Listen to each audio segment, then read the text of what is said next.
नमस्कार दोस्तों, स्वागत है आपका टेरेस गार्डन चैनल पर। तो दोस्तों आज हम बात करते हैं चंपा के फ्लावरिंग प्लांट के बारे में। तो चंपा के प्लांट में कई वैरायटी आती हैं।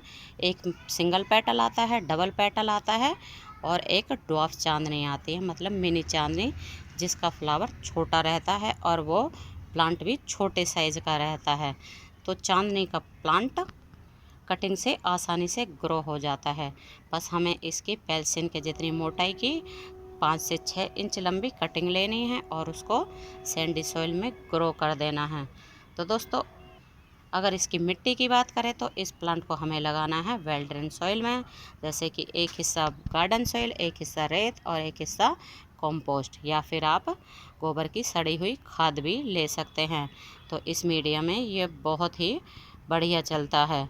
और अगर इसके सनलाइट की बात करें तो इसको हमें विंटर सीजन में फुल सनलाइट में रखना है और ये प्लांट विंटर सीजन में डोरमेंसी में चला जाता है। इसकी सारी पत्तियां झड़ जाती हैं और इसमें किसी भी तरह का कोई फ्लावर भी नहीं आता है।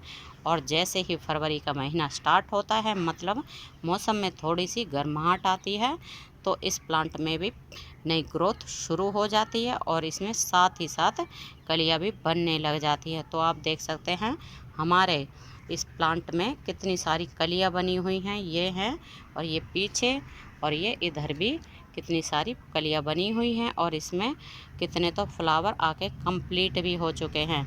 और जब फ्लावर आके कंप्लीट हो जाते हैं तो हमें फ्लावर बंच को इस तरह से हटा देना चाहिए, क्योंकि ये ना खामोखा की एनर्जी लेते रहते हैं। तो अगर हम इनको हटा देंगे तो अब हमारा प्लांट एनर्जी देगा नई नई कलियां बनाने में और नए नए फूलों को खिलाने में। तो इसलिए हमें इनको हटा देना है। तो दोस्तों अगर इसके पानी की बात करें तो हमें इसमें पानी जब देना है जब मिट्टी की ऊपर की लेयर सूख जाती है, उसके बाद। तो हमें इसमें ओवर वाटरिंग नहीं करनी है। ओवर वाटरिंग से हमारा प्लांट ख़राब हो जाता है। और अगर इसकी सनलाइट की बात करें तो समर सीजन में हमें इसमें ऐसी जगह रखना है जहां इसके ऊपर सुबह सुबह की 2 से ढाई घंटे की धूप आए और बाकी दिन इसके ऊपर छाया बनी रहे, या फिर इसको आप मतलब ग्रीन नेट के नीचे रख सकते हैं जहां इसके ऊपर छन कर धूप आए। तो दोस्तों इसका फूल वाइट कलर का होता है और बड़े साइज़ का होता है। ये हमारी मतलब मल्टी पेटल वाली चांदनी है। और आप देख सकते हैं इसमें अभी तो थोड़े छोटे साइज़ का है, लेकिन जो शुरू शुरू में इसमें फ्लावर खिले थे वो काफ़ी बड़े साइज़ के आए थे। और इनकी जितनी बड़ी कली होती है तो उसी के साइज़ का है ना इसमें फ्लावर आता है। और इस प्लांट को आप गमले में भी लगा सकते हैं और ज़मीन में भी लगा सकते हैं। लेकिन आपके पास ज़मीन नहीं है तो इस प्लांट को थोड़े से बड़े गमले में ही लगाएं, क्योंकि ये प्लांट परमानेंट फ्लावरिंग प्लांट होता है और एक बार लगाने के बाद कई सालों तक हमारे गार्डन में बना रहता है। और ये परमानेंट होने के साथ साथ जैसे कि कई सालों तक चलता है, तो इसको थोड़े से बड़े गमले में ही लगाना है, क्योंकि ये ना एक बड़ा ट्री से छोटा और प्लांट से बड़ा एक पौधा बन जाता है, मतलब ट्री के जैसा ही एक पौधा बन जाता है। तो इसलिए इसको 14 इंच के या फिर उससे बड़े गमले में ही हमें लगाना है।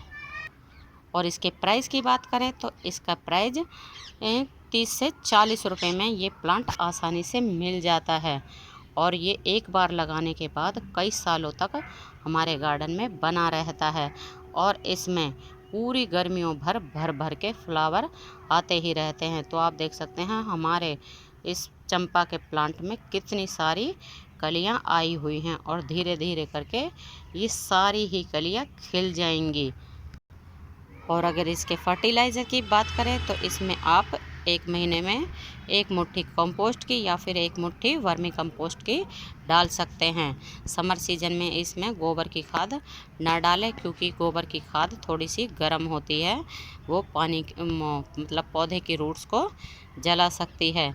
तो दोस्तों आज के लिए बस इतना ही, फिर मिलते हैं किसी और नई जानकारी के साथ। तब तक के लिए नमस्ते जी, धन्यवाद।